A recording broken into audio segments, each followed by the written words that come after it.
Hey y'all, it's Heel Heat time. Hi everybody and welcome to Heel Heat. My name is George Coles and this is a Heel Heat Top 10. The topic of this Top 10? Top 10 ECW matches.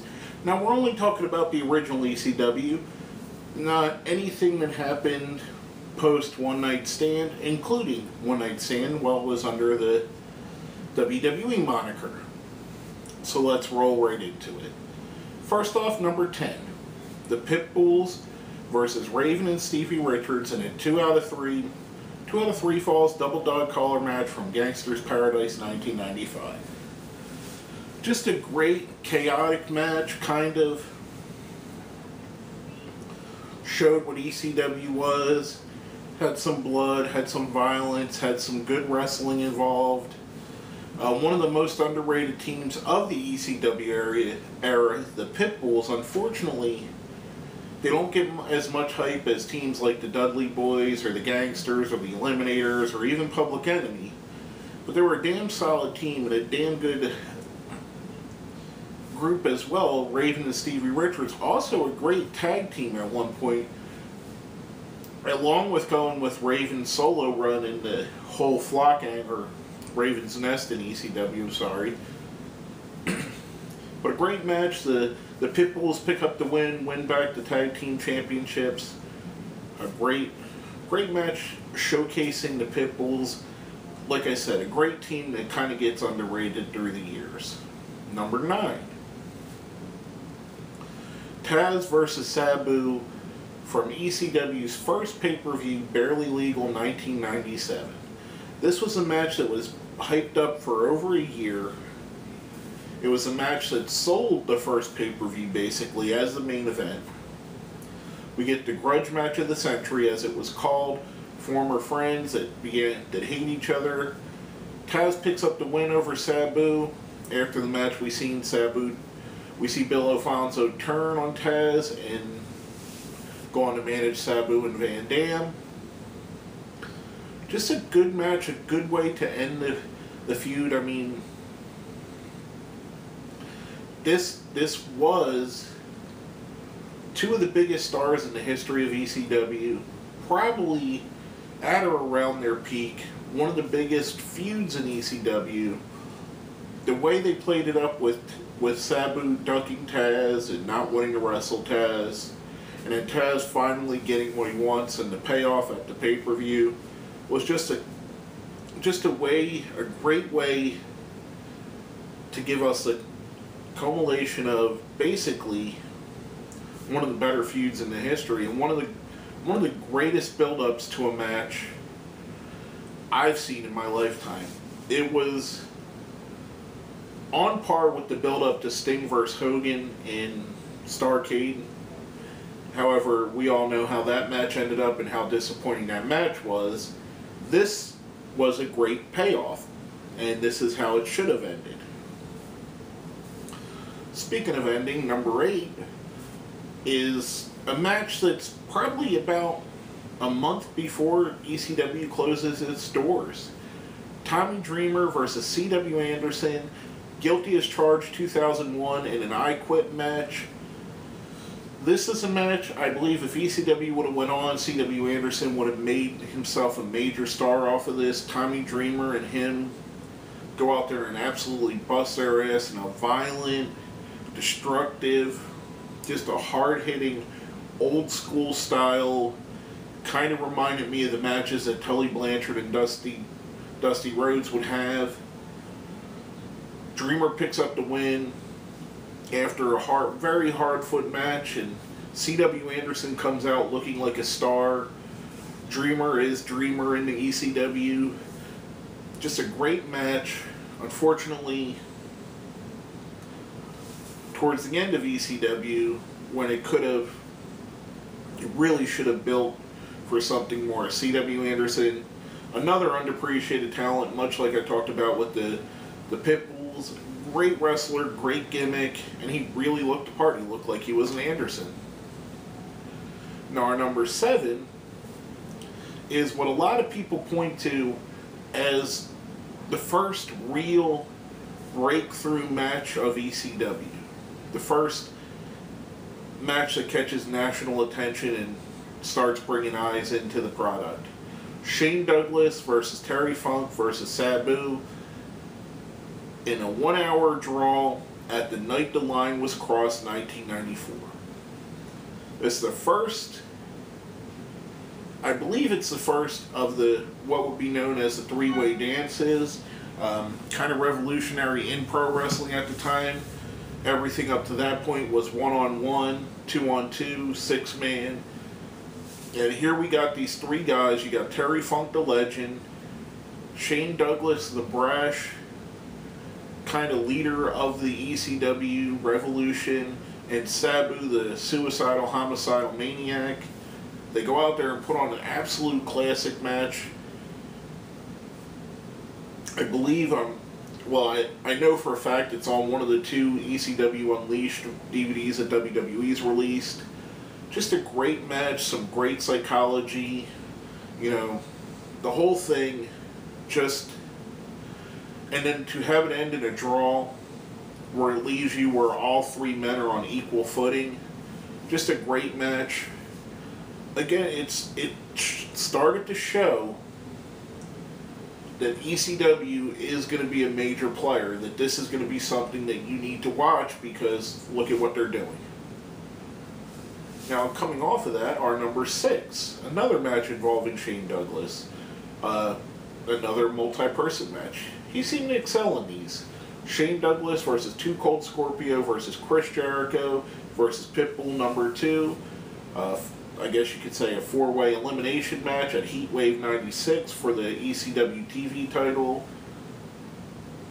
Great match. Shane picks up the win. All 4 men are highlighted. We get to see some of the high-flying talents of 2 Cold Scorpio and Chris Jericho. Some of the great wrestling techniques of Pitbull number 2 and Shane Douglas. Pitbull number 2's power game.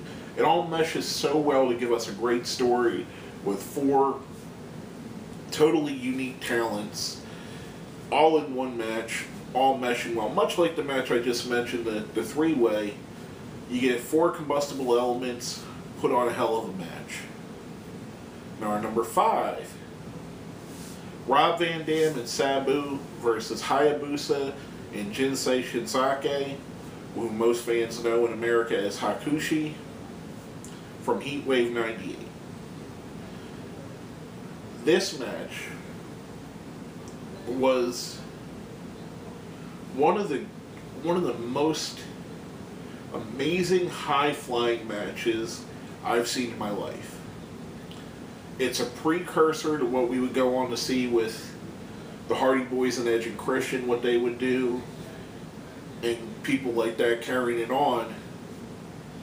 This is Rob Van Dam and Sabu as the best tag team in the world, rolling in all cylinders, all cylinders firing.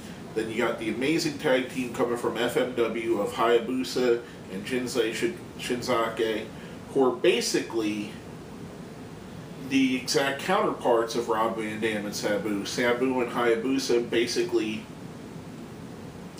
mirror each other in a lot of ways. Jinsei Shinzake comes in with his amazing talent as well. Van Dam and Sabu go on to win in what is just an amazing match. Just a great overall display of 4 aerial artists at their best. Now our number 4 match, Taz versus Shane Douglas for the ECW World Heavyweight Championship at Guilty as Charged 1999. Kind of partial to this match because I was there. This was the passing of the guard, Shane Douglas losing the world title to Taz. Taz finally becoming the head of, or the main person in ECW after years of being, just the guy that was putting on amazing matches and killing everybody. He finally gets his match with Shane Douglas. They go out and they tear the place down. I was there live for this match. Just an amazing feeling going through the building. An amazing match. A great passing of the guard from the guy that carried the banner for ECW for a long time, Shane Douglas. giving it to Taz, who was going to carry the banner going forward. And, of course, Taz picked up the win. Number 3, Rob Van Dam versus Jerry Lynn from Living Dangerously 1999. This one had the TV title on the line. I literally could have put any Rob Van Dam and Jerry Lynn match on this list. I could have filled 4 or 5 spots with just their matches. Something about this rivalry, something about this matchup, they just clicked. And this is my favorite of the matches. This is why I put it on here. Jerry Lynn, much like I said with Hayabusa and Jinsei Shinsake, was able to come in and do what basically no one else had. And that's keep up with Rob Van Dam and wrestle Rob Van Dam in Rob Van Dam's style. There were so many counter moves, so many attempts, so much innovation into what was being done. If you go back and watch it now, and this is the first time you watch it, you're going to be like, okay, I've seen all this. But you got to remember, at the time, these guys were creating moves in these matches, creating counters, creating just a style that was an evolution of Lucha Libre meets Japanese style meets ECW style in a fantastic way. And just an amazing match, an amazing rivalry. Two of the great wrestlers in ECW's history, Rob Van Dam and Jerry Lynn. In my opinion, this was the best of their matches. Now, number 2 is Sabu versus Terry Funk from Born to Be Wired 97. Not a technical masterpiece like some of these wrestlers are, but a violent, destructive masterpiece. This is the kind of match that most people associate with ECW. The violence, the over-the-top brutality, the bleeding, the barbed wire, mixed in with 2 guys that have perfect psychology. Terry Funk, an absolute legend in the business. Sabu. Sabu knew what to do and when to do it. Knew how to make a crowd just explode with excitement.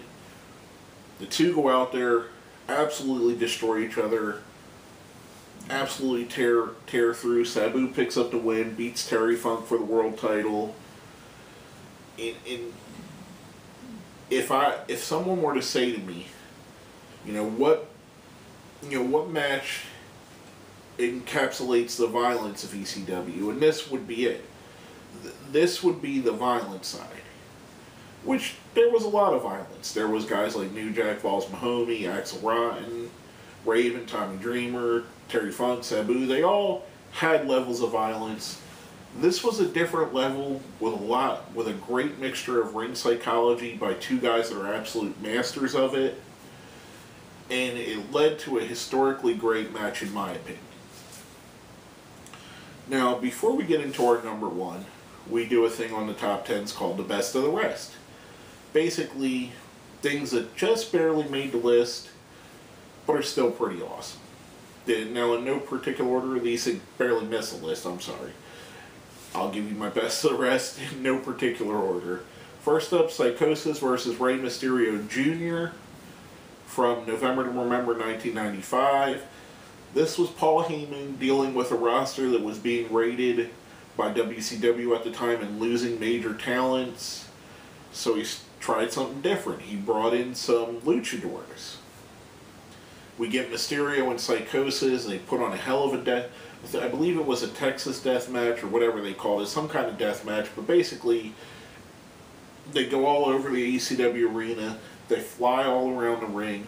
Rey Mysterio shows, for the first time in America, he gets to show how amazing of a talent he is and what a megastar he would be eventually. I mean, Rey Mysterio, from the time you've seen him, stuck out like a sore thumb. I mean, there's no one like Rey Mysterio then, there's no one like Rey Mysterio now, and there never will be another Rey Mysterio. And he was at just it's dumbfounding how much we take him for granted now, but how revolutionary he was to American wrestling. No one had ever seen anything like him. Next up, Masato Tanaka versus Mike Awesome from Heatwave 98. Tanaka picking up the win. Awesome series of matches between the two. Just another display of brutality. Very violent, very hard-hitting, very much Japanese strong style influenced. Mike Awesome, someone I very much dislike for the way he left ECW. It still leaves a bad taste in my mouth, but I can't deny that the series of matches that him and Tanaka had were great matches, that he didn't have great matches in ECW, and this is, I think, the best he ever had, Masato Tanaka as well, in the company. Just two great talents going at it, showing, again, evolving the ECW style, bringing more Japanese influence in, and that's what ECW was. It wasn't just all blood and guts. It was a little bit of lucha libre. It was a little bit of traditional wrestling. It was blood and guts. It was Japanese strong style. Everything coming in and everybody showcasing different skills and different talents. Last but not least, on the best of the rest, Taz versus Bam Bam Bigelow from Living Dangerously 98. This is a match where Bam Bam beats Taz for the TV title in one of the most often imitated, duplicated, just ripped off endings in the history of wrestling. Taz locks on the Taz mission to Kata Hajime. Bam Bam Bigelow falls backwards. They fall through the ring. Bam Bam drags Taz out, gets the pin. We'd see WWE use it with Big Show chokeslam and Undertaker. We'd see it all over, being used over and over again. First time you see the spot, it's just such an amazing moment. It's such a great little capsule of history. And so, like I said, it's been duplicated over and over again. Many people have done it. Just who in their mind thinks about, we're going to break the ring? Just wasn't done. And this is the kind of innovation and forward thinking that was going on in ECW, and producing excellent matches with two top quality wrestlers. You got Taz and Bam Bam just tearing it up. Now, coming off of that, before we get into our number one, if you think we left something off the list, if you think we put something up too high, left something down too low, let us know what you think. Hit us up on Facebook, hit us up on Twitter, put something in the comments box down where? Down there. And make sure to hit like and share. Pass this around to your friends if you enjoy it. And our number one match in the history of the original ECW, Eddie Guerrero versus Dean Malenko. 2 out of 3 falls. Their farewell match from ECW Hardcore TV on August 25th, 1995. Two classically trained wrestlers, two amazing talents, 2 second-generation talents, 2 of the best in-ring performers I've ever seen in my life. Go out there in front of a crowd that knows that they're both leaving for WCW, wants to pay their respects. They absolutely blow it out of the water. They go to a time limit draw. The feeling, the love in the ECW arena, the admiration, the respect. This was what ECW was about. 2 guys that no one gave a chance anywhere else, getting the chance to show the world that they are 2 of the absolute best in the world. And then the fans responding in kind, saying, please don't go, please stay with us. Unfortunately, monetarily, they had to leave. WCW was throwing tons of money at them. You can't fault them for it. But just the whole vibe, an amazing match. It wasn't your typical ECW match. It wasn't what people think of when they think of ECW. But it was just a classic example of 2 guys that were as good or better than anybody in the world, going out there and busting their ass in front of a bunch of fans that appreciated great professional wrestling and a great story being told by two of the masters of it. But basically, that's all I have to say about this top 10. My name is George Coles. This has been another episode of Heel Heat.